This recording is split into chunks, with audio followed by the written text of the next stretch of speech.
Namaste and welcome to another episode of A Questioning Mind. I'm your host Sagarika, and today I am delighted to have with me Aashish Chandorkar. Ashish is a very busy person who wears many hats. Ashish, I'll let you do the introduction, but for the audiences, let me just introduce today's topic, which is a very exciting phase at Twitter. Twitter Global is undergoing many changes. Twitter India might see some of those cascade down. So that's what we'll discuss. Ashish, over to you. Thanks, Sagarika.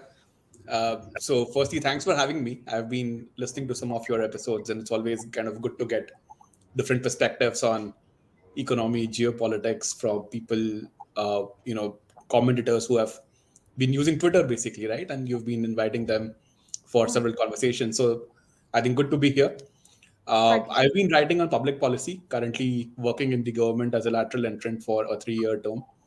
But of course, talking here in a personal capacity.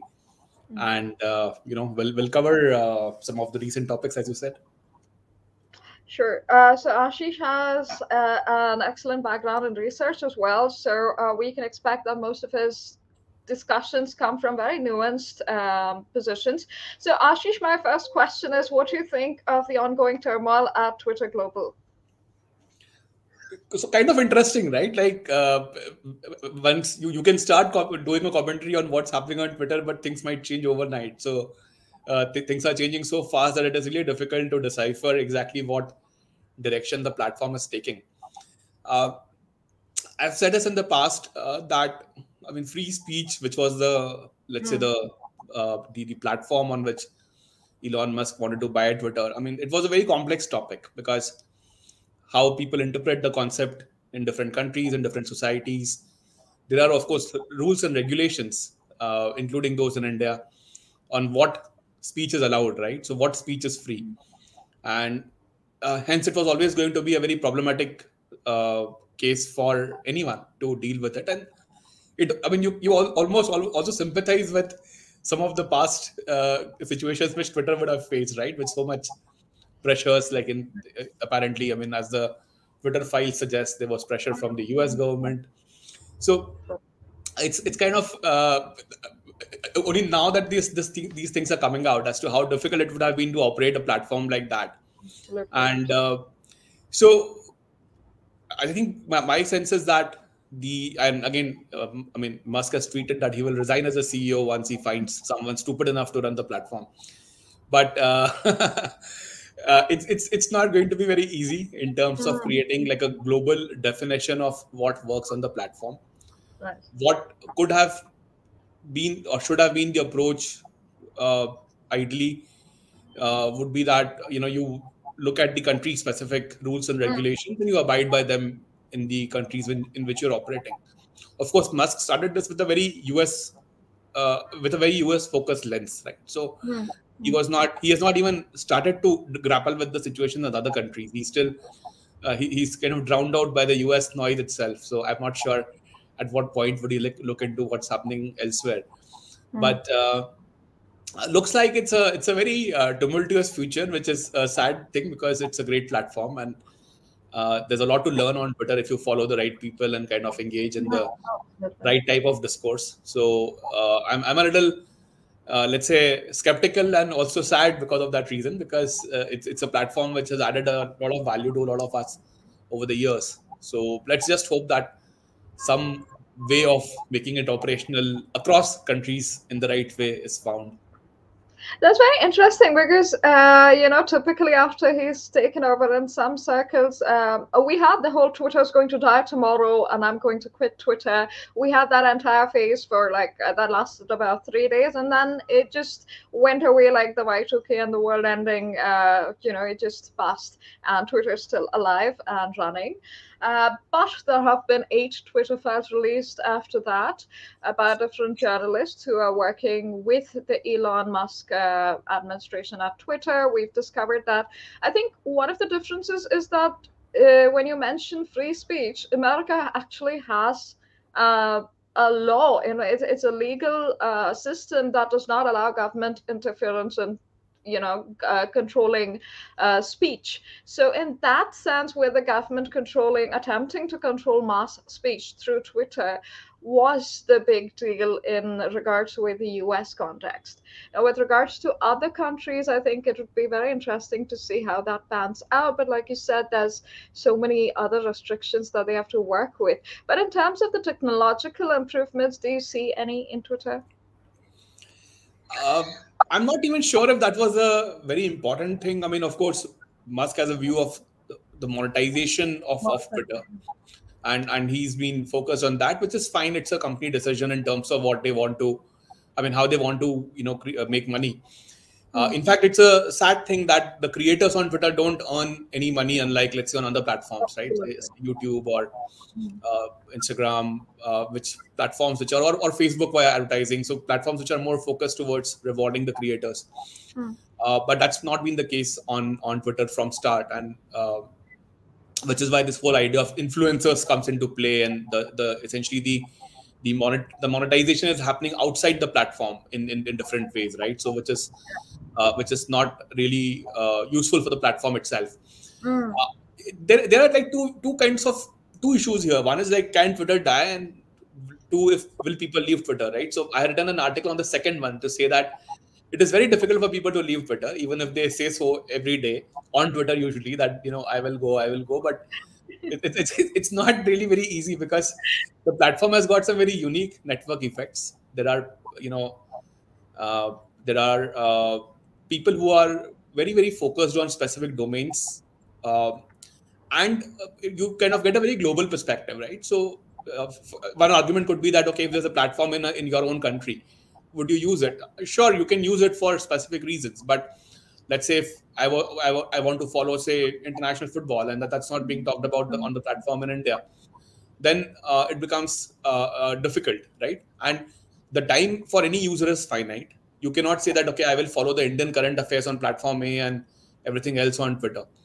So I think that's been the major kind of advantage for Twitter, that since it was the only kind of platform in its own league, or of its own type, a whole convergence of topics has happened on the same place. So you can follow someone, for one person for following, say, politics, and the other person for following, say, economics. You don't have to necessarily pay heed to the economic opinion of the political guy and the political opinion of the economic guy, right? So, and that's a distinction you can make for yourself. But to say Think that that's things for that, Vishnu.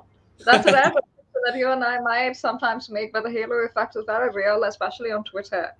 And because, like you said, it does not monetize creators, so what it does is it gets that influencer clout, kind of. That's the incentive for being on Twitter, just to post. That's why edgelords have, moved from Reddit to 4chan to Twitter also. So however, I think that's a minor issue, but for the most part, I think absolutely what you said.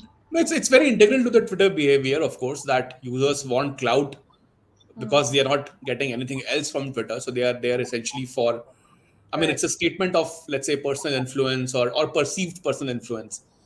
Absolutely. I have always been skeptical about it. I've always maintained that real life is very different from Twitter, so you shouldn't take Twitter fame or infame very seriously. But of Right. course, I have a minority opinion here, so I understand that. Right. Well, do you have anything a little more in depth to say about the Twitter files? There's quite a few assertions right there. We have one is apart, even outside of the Twitter files, we have the child issue, the child abuse issue that has been highlighted by Twitter, as well as child exploitation activists, anti-exploitation activists on Twitter, as well as the other issues around government control, FBI, inserting their personal ex-FBI people actually working at Twitter, even some of the people who have had a hand in it, like the former security officer, I think Yoel Roth. He did push back against the FBI. I think, as we saw in yesterday's reveal of the Twitter files, he attempted to push back against the FBI at some point. Then the I must confess, I have military. not followed this in Right. great detail on a tweet by tweet basis. But I think the larger issue here is that social media, unlike what a lot of people have believed over the years, social media is a tool for weaponization. it can be used in any different way, and by those who are in a position to influence.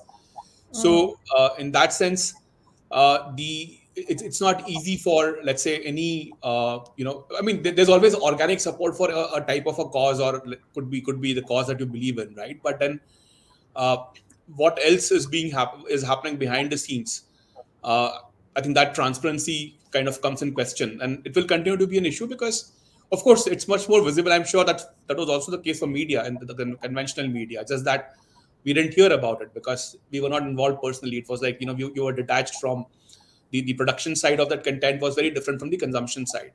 Here, you as an individual, I as an individual, we are both producers and consumers of information. Hence, the Right. stakes are higher and your awareness is higher. So it may not be a very unique situation in the relative to what was happening earlier in media, but the Mm. the it's a problem to grapple with, and I don't see how this will get easily resolved, because social media is here, of course, here to stay. But what I mean, how do you make it safe for users and let's say trustworthy enough for users? I think that Mm.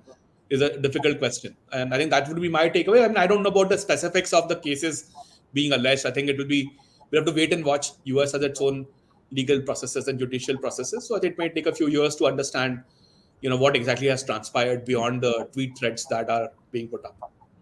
Absolutely. So we'll find that out in hindsight. All right.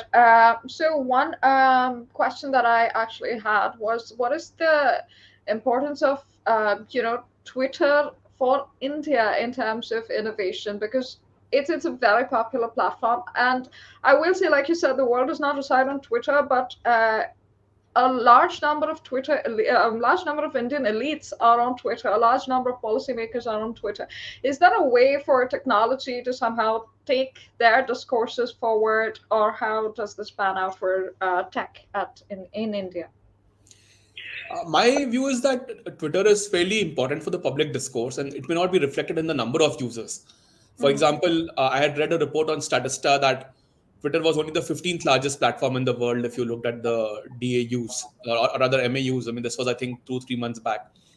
Maybe it has shifted a little bit here and there, but the point is that it's not about how many people are using Twitter; it's about who's using Twitter. And as you Right. rightly said, in India, at least, the first adopters were the influencers in real life, right? So these were people like politicians or sports persons or Bollywood stars or media, of course. So they were the people who were generally known outside. I mean, known to people because of their professional links or a professional background, and then they were essentially they all came and converged on Twitter, and in a way that it was fairly interactive, at least the initial years of it. I mean, if you go back to 2008, 9, 10, 11, I mean, that era was a fairly interactive era on Twitter. Now it has become more like a, broadcast platform rather than Right. a conversation platform. But at least the initial parts were fairly kind of assimilative in that sense.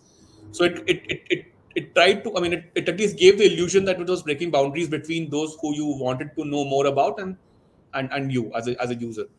So in that sense, I think it's an important platform. We have been using it for several purposes, including, let's say, governance policies are being discussed, and they're being communicated. So it's a narrative setting platform, and in that sense, I think it remains important. Whether it's important for innovation, it's probably not so much. I mean, there's a lot happening in the Indian technology space any which way. May not be linked to Twitter or social media in general. But as a voice, as a platform which amplifies voice, yes, it's not easy to kind of leave it behind. All right, let's segue into other technological advancements happening in India then. The UPI, Aadhaar systems, both of these have been lauded globally. So, what are the other technological innovations that Indians can look forward to? I think it's a very exciting era, right? Like if you go back 10 years and see what did not exist 10 years ago, and 10 years is not a long time, even in an individual's own lifespan. I mean, forget the history of a country, but even like if you go back a decade, there was no digital payments, maps were just evolving. We were Mm. not talking about space launches as much, drones. I mean, there's a whole set of new things which have evolved, like even digitization of healthcare to some extent. uh, so I think these technologies which have come up at a scale which is unprecedented, because the thing is when things scale in India, it is just massive. People, I mean, it's very difficult for people to imagine how large can a large platform be, right? And that's kind of very obvious in the case of say payments, or even say something like Aadhaar, or Hmm. uh, the COVID platform, for example, for vaccines.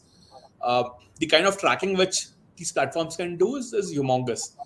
So my belief is that it's this new sectors where technology can actually make productive changes. For example, if we talk about finance, of course we have got payments, etc. That's a well-known story, but the future may lie in, let's say, how you democratize the credit part of it. Can you Hmm. get MSMEs easy credit? Can you get MSMEs flow-based credit based on, let's say, the GST and data? So basically, once the economy formalizes on one part, can technology can then use the lever of the formalization into making the so that is like the true financial inclusion, Hmm. when Hmm. when when policy, regulations, and technology, they come together to meet and a real world outcome, to create a real world outcome. I think those kind of effects are probably yet to be seen. Same for, I think, healthcare, etc. We're just getting started on this whole uh, you know Ayushman Bharat digital mission and all of that. So I think these are I think the classical, or rather the, let's say, the stereotype is called the J curve, which is to say that you will see the growth at a later stage, but when the growth is there, it is kind of exponential, or it's very fast, right? So uh, we are on the cusp of that in several cases. One last thing I would say is on the space technologies. I mean, if you see in the last 2 3, let's say, years, we have had a lot of private players coming into space after it was opened up for private players in the 2020 set of Atmanirbhar Bharat reforms. We've had a private kind of a launch along with ISRO just a couple of months ago. So these are quite exciting things, because these kind of sectors also then create ecosystem for other companies to develop alongside the main player, right? So, for example, if you're building a rocket in India, it will need a whole bunch of things to be assembled into it. So, who will make those things? And again, as scale grows up, those things start getting localized. So the manufacturing kind of radiates from a central, like a innovator or a central theme, and then it adds to itself in the ecosystem. So I think those kind of uh, changes are quite exciting. I think on a slightly tangential platform, I'd just like to give an example. I noticed that after Hamleys had been purchased by Reliance, um, we export toys now from heavy imports of toys, which were very easy to manufacture in India. Now, obviously, that's not the only factor. There's a lot of policy making that has gone into it. But one of the things was that when you first went into a Hamleys in India, and Hamleys has been in India since a long time for the elites, right? You could go to the malls and you'd see every toy was made in China, and you could imagine the markups, all of that. Now that's a British company that's importing made in China goods into another rival economy.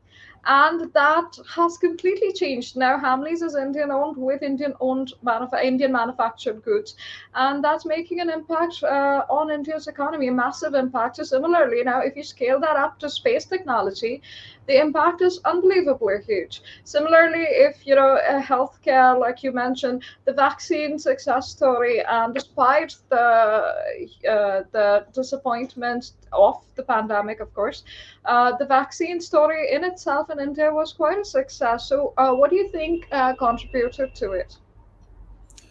Yeah, see, as a society, I mean, of course, it's always been a very innovative society, but innovation has always been a very contextual innovation in the way cities operate, and some of it could also be from the lack of resources in the past, right? So, of course, it's a growing economy, but we are still 2,500 per capita uh, dollars per capita economy, so it's still a long way to go. But of course, people have used their ingenuity while facing the hardships of or constraints of resources. So that kind of mindset is always there in the society, right? In terms of overcoming these barriers. So in that sense, it's not surprising that some of these changes are happening, and it's not surprising that these changes happen at such a large scale, where people are able to kind of change a proof of concept into something really humongous. Mm-hmm. because when the productive forces in the economy come together, and the Indian market size is quite large. So some of the things like, okay, why don't we manufacture X, Y, Z? I mean, one thing, it was just an easy option not to manufacture it, right? A lot of manufacturers just became traders in their Right. own lifespan. So yeah, yes, once there is a policy impetus to, let's say, start doing something locally, then the ecosystem is easy to make because that talent is available. It's just that it was not being tapped into earlier. In some, this doesn't mean that you will succeed in everything, but of course there are several areas of opportunity. And I mean, as we know from the past literature, I mean, core manufacturing remains critical to any economy, and in that sense, it's a meeting of the social capital versus and the way of thinking, way of operating versus, I mean, with the regulatory policies, which then kind of creates a more kind of a healthy economy. That's very true. So there's been a lot of hue and cry about the economy as a whole. And there's a lot of different perspectives on this. Now, there's some people who say that the going away of General Motors and Ford, the exits from the automobile industry, were very detrimental to India's position as an economy. And then you see that sales have not declined particularly, and the economy itself, the markets are doing fairly well. And this is very much in contrast to the rest of the world. So, what do you think has either, is there a buffer that protects the Indian economy? What leads to it? Or is this a false sort of way to see the economy, and is the hue and cry about it right? See, there is one very strong innate part of the economy, which is that India is a large country, so it's a large market. Right. So if you're not as integrated into the global system, and if not as dependent on the global system for your growth, I mean, it becomes easier to cushion shocks in difficult times, right? Because even if the world is slowing down, you still have like a large enough market to kind of, and which is operating at multiple speeds, right? So of course, there are parts of societies which could still be consuming when other parts are not consuming, right? So there's always like a segment available to tap into. So that Right. remains the the let's say the strong feature, and which is what we leverage in terms of keeping ourselves safe in a difficult time. And all the indicators, be it the economic growth, be it in terms of the macroeconomic stability, all those look pretty stable as of now. Of course, there are always variables which you don't control, like oil shocks, for example. And when you remain dependent on oil imports, which is quite logical. I mean, that's a commodity which we don't have. So yes, I mean, there'll be some uncertainties to face, but largely speaking, there are fairly reasonably strong cushions elsewhere in the economy, which kind of support our story. So, I mean, I'm not like a great fan of saying what's going to happen next year and what a prediction, but especially because the world is really unpredictable right now in terms of how different events are unfolding. So it's actually very difficult. I mean, I'm actually looking forward to some of those reports which talk about where will Sensex be end of 2023, or what is the GDP growth 2 years from now, because those are brave people like who can actually put their name to a prediction like that in I a think the volatile. bravery comes from a lack of accountability. You can keep saying these things and then be wrong, and then the report comes out again next year, and they're always wrong. That is true. People don't go back and read what was said last year, right? So you just look at the next year's version of what the prediction is. So yes, I mean, I would say that in general, like the system looks fairly robust right now. But so as the, to use a favorite market media term, which is a cautiously optimistic, right? So I think. Right. All right. So, how does technology play into your cautious optimism about the economy? See, like I'll give you one example, right? So, and I had written about this last year, earlier this year. So, one important change which is happening is on the uh, growing number of global capability centers in India, or GCCs. If you see our technology story, it started off with a outsourcing story. It was essentially a cost story, Right. that people came to India because in 90s or in early 2000s, because they saw that okay, India was a less cost or cheaper destination for getting their work done, be it in terms of IT or other kinds of business functions. But over time, several companies who operated in India have realized that they can actually use Indian talent as a hub for their own innovation, for their own, let's say, driving new initiatives, driving new business, initiatives which they take.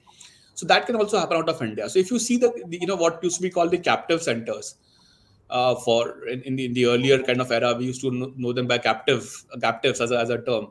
If you see, which is now mostly referred to as GCCs, Mm-hmm. these GCCs have evolved significantly. Like, they were not decision makers earlier. Someone would be sitting in New York or London or Singapore and guiding them as to what needs to be done. But now, in many cases, they've become empowered enough to, run the larger IT and innovation ecosystem of their own companies. And when that manufacturing plus services prowess comes together, so for example, a manufacturing company may be doing services in India, but when it actually starts also manufacturing in India and then uses their own innovation engine in India, which is anyway running in terms of the services, but when it gets applied to the real business and real kind of the manufacturing setup, I think that could again be a very exciting story in the years to come. In fact, even since I wrote the article, I mean, I was reading a report from NASCOM, or I think it was or maybe it was one of the consulting firms. I don't remember actually, but they said that the number of GCs has increased about 400-500 this year itself.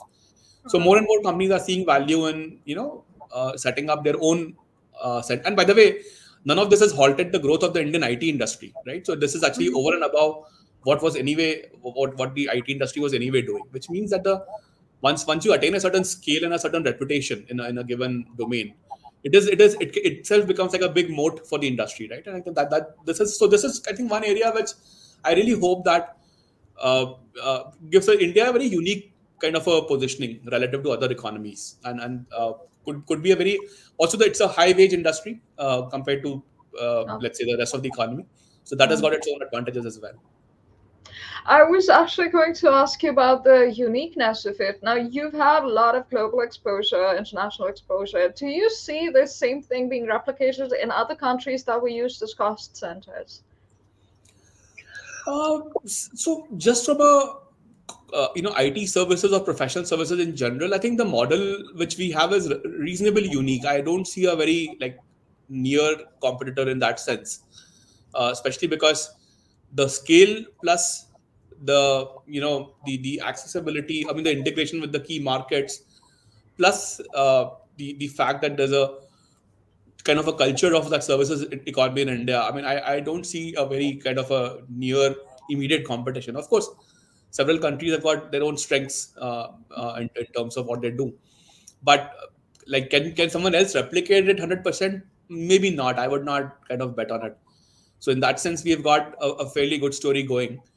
But of course, the idea is to keep renovating it, right? So keep adding new capabilities. You cannot be doing, like, for example, BPO was big once upon a time, say 15 years back, voice BPO. But now voice BPO India has no like very little strength now left in that space, right? It has kind of gone into other countries. Even for people who are working in that industry, it's better to move into something even more higher paying jobs, right? So you would not even necessarily find people who would want to work in a voice BPO. So I think these things evolve in themselves. But yes, I think that evolution is critical to maintaining the exclusivity. That's a very good point. The evolution of these and constant capability building is very necessary. So now that we see in several sectors that India has different building globally, how do you see that the world sees India now? Uh, I mean, just sort of my own experience, I would say people are quite inquisitive about what's going on. People want to know more about the country, and I think that's a positive sign. In general, there's a lot of, let's say, excitement as well as curiosity about what Indian views are or positions are, and what's happening in the economy. Of course, like, since Indians or people of Indian origin have lived in different countries and worked in the corporate professional setup for several years, so as such, this innate strength of the Indian, the working class is not alien to most people. But the fact that now things are happening at a much grander scale, and like vaccines, I think was a great story, like people could see that a lot has happened in that space in India, both in terms of, I mean, if you see like research, development, contract manufacturing, It was the immense. speed of It was execution. immense. And the fact that we also helped other countries in Yeah, need and absolutely. we not being exploitative like, our neighbors, etc. Yeah, I think it's a great point. And I think if you see the recent interviews of the External Affairs Minister, Dr. Jaishankar, he has spoken about this multiple times that India has created a very unique kind of a position through this whole vaccine mastery program, right? He has spoken about this in diaspora events and also in some of his public appearances, and that's quite true actually. Like if you talk to people, they do recognize that, they do mention that in a good way, and they do recognize the fact that India was very actively helping them against all odds, and we kind of treated them as equal relative to our own requirements. I think that's a very huge positive point, definitely. So, although different regions in the globe do view India differently. Of course, there's different interests that come into play, but you said Twitter is a narrative-setting platform, and we have a lot of those, right? I think, even during the vaccine crisis, the pandemic, we've seen coverage that's been not merely biased; it's been outright wrong. In a lot of on a lot of platforms, the Washington Post, the New York Times, they had a lot of very gory coverage, and it's not new. A lot of people are coming to know about these things now, but if someone reads the French publications, German publications, Spanish publications, even as well as American publications from I think decades ago, you'd see the same sort of coverage about countries considered third world. So I think that narrative setting is an ongoing process. Do you see that India will also start to have an impact on these narratives at some point soon? Yeah, see, you can see this in two ways, right? So one is uh, see the position from what these global platforms come from. They have a certain type of lens on India. They believe or they have a certain characterization of the country. So when things go bad, they may be amplifying it in a much bigger way than what the problem is. When things are good, they may not be able to accept that things may actually be good. uh, Again, this is not to say that we did not face problems. I'm just saying how it's characterized, right, relative to the same. For example, let's say in the first wave of the pandemic, when the pandemic hit, I'm sure we all read stories about how patients in European countries, I mean, doctors had to choose who to save, right? Uh, Now it's the same language. It's a language which differs. In the context of Europe, it was said doctors had to choose I mean, doctors had to make a decision on who to kind of administer oxygen to. While in India, the imagery was all. I mean, you didn't see any images from hospitals in Europe where people might have died based Absolutely. on the stories. I mean, obviously we don't know what happened. But in India, the imagery was very stark. The same problem, it was put forth in a very different way. Of course, I mean, it's a large country, so when there's no playbook for a crisis like COVID, Mm, and absolutely. it hits you, it's obviously going to create a significant impact. But it's how you describe the same event happening in two different places. So I think that, I mean, a very pertinent example is like right now, if you see, apparently, and again, we don't know what's happening, but apparently in China, there's a lot of problem. But if you see how those stories are being covered, and I'm actually thankful that they're not covering it in as gory way. Like, there's no point in Mm, kind of trivializing such a tragedy. But the fact is that the way it is described is different. It's a fact. I'm not kind of saying that it is right or wrong. I'm just saying it's a fact, and it's very difficult to change that fact because they come with a certain mindset or a certain worldview about what may or may not happen in India. So that is predetermined. So whether the actual outcome is better or worse, it is very difficult for them to change their own. If it's worse, they will amplify, but if it's better, they will probably not accept it, right? So absolutely.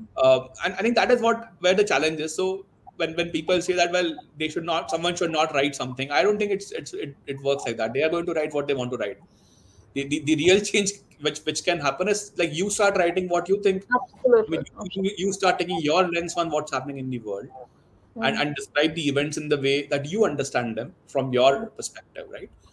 I think that is a very slow process, because this is a process of building institutions. This is a building of, first of all, establishing what your viewpoint is to start off. Even that is not clear to many people anyway. So this is like a, I would say, a decadal journey. That's not going to change in 1 year or 1 month, or because of one pandemic. It will need like several decades of building institutions which are confident enough to make. I mean, like there are these indices, for example, right? Like, countries get ranked on a bunch of things. So why don't we have our own, someone from India doing a set of indices? I mean, Sanjeev Sanyal, who yeah. was earlier the principal economic advisor and now in part of the EAC to the PM, he's written about this, saying that there's no. I mean, how long will you say that? Okay, this survey is It's incorrect. Um, right. I mean, the fact is that we don't have a survey of our own, or our own way to kind of look at it, right? So I think it's, yeah, the problem doesn't lie in quote unquote correcting someone. The problem lies in putting out your viewpoint and then basically backing it up with research, analysis, facts, arguments, which can be accepted by people at large. So it's a narrative competition basically. Mhm. No, absolutely. Those are such salient points. And this is not an easy task considering the scale and the history of the existence of these platforms. For example, in New York City, there were buses and morgues that were overflowing with bodies. And I think there was one image that came out eventually. But considering how gorily graveyards and cemeteries were covered in India, it was nothing. And thus, it shows a very stark, almost racist contrast between the coverages. However, despite such international pressure, I think India did not allow a lot of pharma lobbies to really make their impact felt during the pandemic. It was a huge achievement if, people look at the medical data that is coming out now. Even Twitter apparently has been involved in actually suppressing a lot of the information during the pandemic about these medical lobbies. So, do you have any insight into, I mean, of course, you've studied the vaccine drive very carefully. So, what is your thought about India resisting that pressure? The India story on managing the vaccination part of the COVID is absolutely a remarkable story. Uh, of course, like any vaccine maker would have seen India as a huge, humongous market. I mean, imagine if you were to sell a $20 a dose in India for 1.4 billion people. So that's 40 into 1.4, right? So it's a huge market, basically, like a 65 billion, 64 billion market. So that's, I mean, the fact that we were able to get at least one full round of vaccination done, also in the process create our own intellectual property, have vaccines of different types, mRNA, there's a DNA based vaccine, there are other types of vaccines basically. Attenuated, I think, Yeah, attenuated. exactly. So it's quite remarkable, and to do that under, and by the way, several vaccine makers had started off when, when say you started funding these programs through Operation Warp Speed, etc. Very few of them have actually resulted in a working vaccine, right? So the odds of the process were also not very high, and yet, we kind of not just produced our own vaccines, and in some cases contract manufactured it through the, again, great initiative of our own entrepreneurs and from the support of the system. uh, this is a absolutely wonderful story, purely in terms of how a country can operate at that scale without Mm, getting a lot of support from outside, and without even asking for that support. I mean, basically just believing in itself that this could be done, and again getting the vaccines to the arms of people. It's that again is a story. Like if you've seen how things work in Europe or in the US, it's just unbelievable that in India, where people are not, let's say, societies are at different levels of digital adoption and people may not understand digitization as much. Even then, we were able to actually get 220 billion, I mean, sorry, 220 crore doses done, mm, which was the case, I think, last or this earlier in December. So, I mean, that is a phenomenal achievement. And I must say that, going back to my own previous point, that the best way to talk about these things is to make your own narrative. I'm actually practicing what I was preaching by saying that. So actually, I should mention that I have actually authored a book on this topic, which is called Braving a Viral Storm, along with my co-author Suraj Sudhir. And this book should be out sometime in January. I'll be talking more about it in the days to come. But I hope that like what I was saying about talking about telling your own story is important. So that's my kind of contribution to that process. Hopefully, people will read it and appreciate it. No, that's very exciting. I definitely hope to receive a signed copy. That just is so necessary, because this is a story that's phenomenal, and I think it's necessary for legacy building, for the history of it. It's only in hindsight that the significance of such a move is really appreciated, because we are still seeing the impact of some vaccines in Western nations, and people are still dying of unexplained cardiac arrests, which could be linked to the virus, could also be linked to the vaccine. There's a lot of information coming out about those vaccines, and getting a huge number, millions and crores of vaccines to the hinterlands of India without resorting to exporting in large amounts is immense. So, and we did allow certain vaccines to come in. I remember we had some doses of the Russian vaccine that was allowed, etc. Still, it was the Indian vaccines that people preferred, and that seemed to have worked. So all this is covered in detail in the book. So let me not comment on it so that people All can right. actually. Right, look forward to reading it, definitely, Ashish. All right, Ashish, it's been an absolute pleasure. I think time just went by really fast. I didn't realize how much time we spent talking, and I look forward to doing this again with you. Thank you, Sagarika, for inviting me.